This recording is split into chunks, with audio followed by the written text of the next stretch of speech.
Hello, everybody. Welcome to another episode of Popcorn Planet. I am Andy Signore, and I'm here as much as I don't want to be talking about Dark Phoenix again. This story blew my mind. Guys, have you been looking at the box office for the second week of release? I mean, it was bad enough that Dark Phoenix made $33 million in its first weekend. Look at this. It's made $9 million in its second week. This is one of the biggest second weekend drops ever. This could be probably one of the biggest bombs for Fox in a long time. This is easily as big of a bomb as Fantastic Four. You got to remember this production budget on Dark Phoenix was estimated to be $200 million. That just puts the perspective of how big of a failure Dark Phoenix was to just even crazier degrees. If you go look through the biggest second weekend drops, it's a lot of really bad movies in here, and they're usually not with 3,000 count theaters. So the fact that the first one that really does pop up, that's a high theater count, is Friday the 13th was up here. The remake did a huge 80% drop in its second weekend. And then Mortal Engines, obviously a huge, big drop for a terrible film. And then, you got some other, again, if we're trying to scale with just the 3,000 range, 50 Shades of Grey, obviously, big drop off. All those women that went to see it didn't go again. They went the first weekend, but then people didn't really care. And then you got like movies like Doom and everything. But then right here, Dark Phoenix comes in at the 62nd ever second week drop. That's really bad, guys. It's really bad. It's a huge bomb for Fox. And Simon Kinberg, I have to give him credit. We're going to talk about this because it's not only are we going to talk about the fact that this film bombed, I want to talk about how he just recently tried to justify the timeline and everything. But thank goodness he is actually taking the blame. I mean, he is blaming himself for this bomb of Dark Phoenix.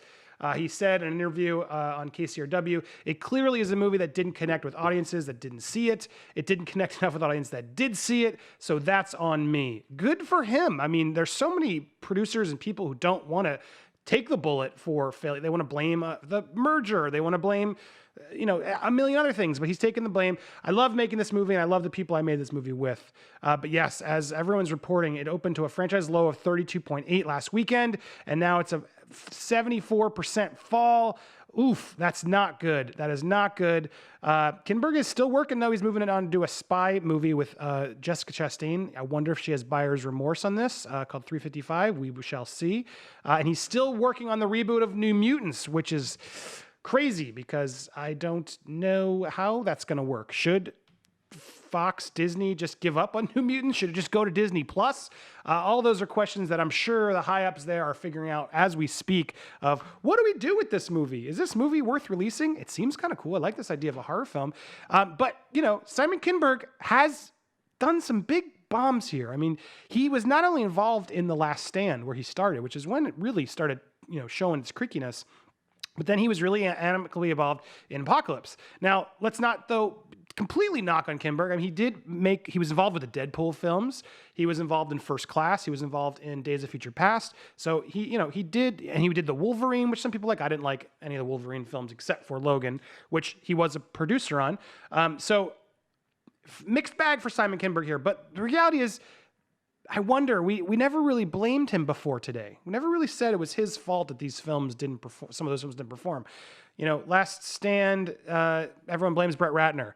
And then for Apocalypse, they blame Bryan Singer. For Fantastic Four, which he also was very involved in, they blame Josh Trank. I wonder, though, because Fantastic Four is another interesting conversation. I want to go and look at these numbers because it's being compared just equally as a bomb. This production budget was $120 million, and it made 56. X-Men Dark Phoenix was budgeted $200 million, and we don't know what the final tally is, but $51 million already with that steep of a drop, that is not a good sign for the franchise. The fact that they're already at Fantastic Four level and it's $80 million budget more, that's really bad news.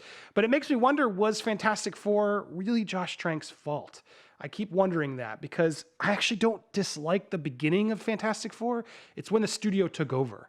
Studio took over and then made this movie seem like it was crazy. And you can just tell the studio notes just took over completely and ruined the film. Josh Trank doesn't have a good history with, Chronicles, the other big film with Max Landis, who people are not very happy with. Myself, I'm not going to judge the guy. I don't know. I don't want to get involved in that discussion, but, I know even he was blaming Trank. Everyone was blaming Trank on Chronicle, Fantastic Four. But it makes me wonder, there was some really cool stuff in both films. There was good ideas, and I wonder if Trank just got, the bullet, as you will, what a lot of directors do. The producers and the studios will shoot someone in the foot, just to take the blame. But it makes me wonder whose fault really was that. I mean, there was some good ideas in Fantastic Four. It was not a good film. I'm not justifying or trying to defend it. I'm just saying, if they hadn't completely messed the ending, it would have been a mediocre movie instead of just the train wreck that it was. And they had a good cast. It was a really good cast. Michael B. Jordan. I mean, they did a lot of things decent, but studio took over. They didn't have any faith in what Trank was doing. And I'd love to see a Trank cut of Fantastic Four to see how much worse was it, so we could really figure it out. But the truth is, Dark Phoenix is now on the level to be a pretty big bomb. This is not surprising. The film was not very good.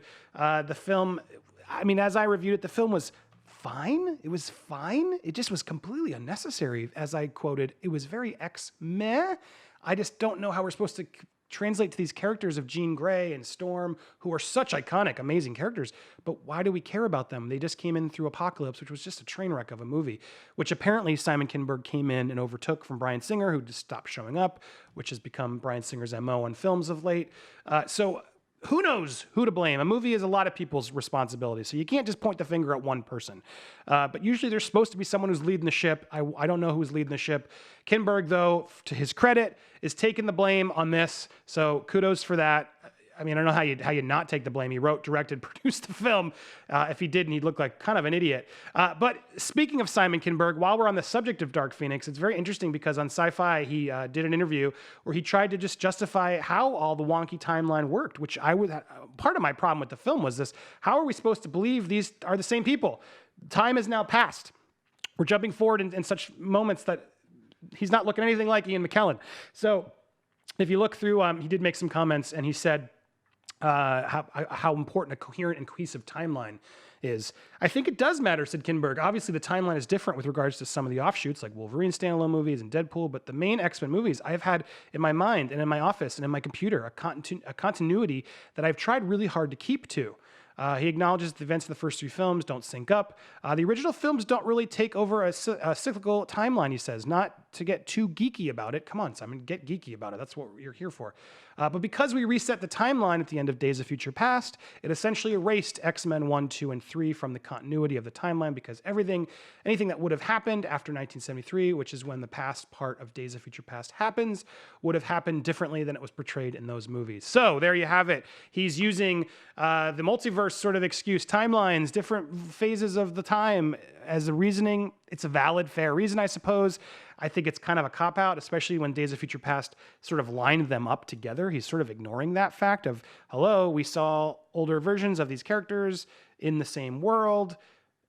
It's still, I understand his justification. I appreciate him trying to make some logic to it, but it doesn't make sense. He then even went into that's why when Wolverine comes back to the house at the very end of the movie, Famke Janssen and James Marsden can still be alive, because that didn't happen, he continued. So again, not to get too geeky, and it can start to pretzel your mind, it certainly can. But it's not as though the end of my Dark Phoenix movie is the beginning of X-Men 1. Kind of good excuse, but I don't really buy it.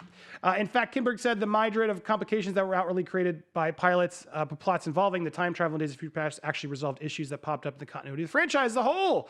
Days of Future Past helped reset the timeline so that Apocalypse and Dark Phoenix could exist by their own rules, so to speak. Thank God you did that, Simon. We really needed those two fantastic X-Men films.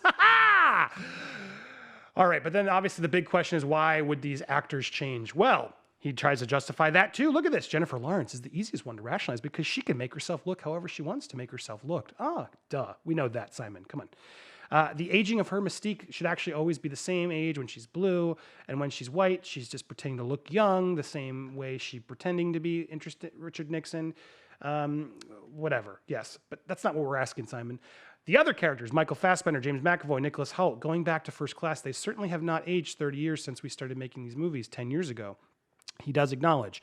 And the way that we sort of rationalized it, and it is rationalization for sure, yes, it is. Thank you again for admitting the obvious, Captain Obvious here, that they aged a little differently because they're mutants. And we hoped that the audience would go with that. And so far, that's not been a problem for the audience.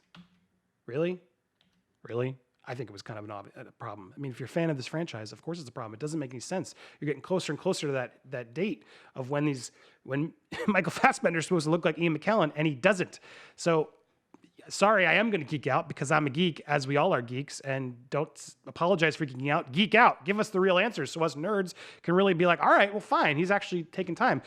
Look, I appreciate him trying to save face. I understand why he is. He should try and save face. He wants to still work in this industry. He wants to keep making movies. But kind of a BS excuse for me. I don't buy it. Justification that's obvious to me. Doesn't justify the fact that those two films weren't really needed is the bigger problem for me. They could have been good, I suppose. Apparently there was a different version of Apocalypse that the singer had in mind, and then there was fighting. Again, you never know who to blame, but the problem is a movie is a team effort. You have to work with a team to make it, and sometimes the team just doesn't jive, and then the film suffers because of it. But that can't stop the fact that this box office report, it's bad, man. I'm not... Men in Black, that's another whole story. I mean, look how low this opening was. Whew, that's even lower than Phoenix.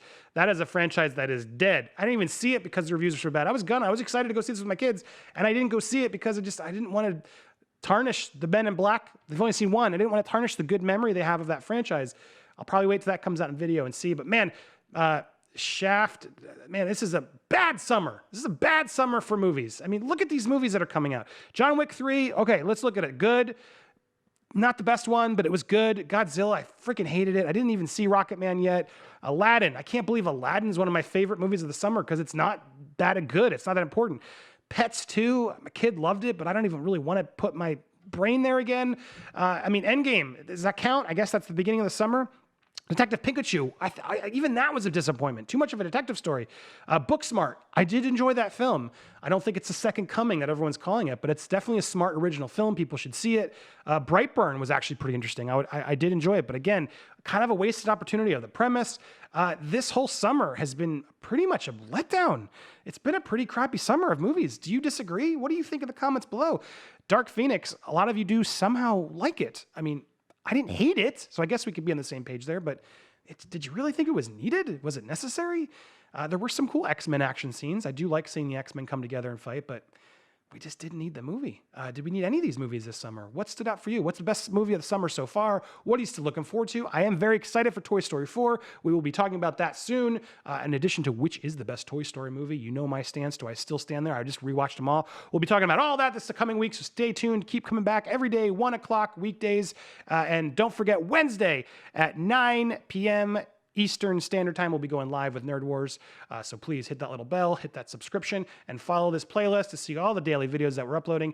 Thank you so much for watching. Have an awesome day.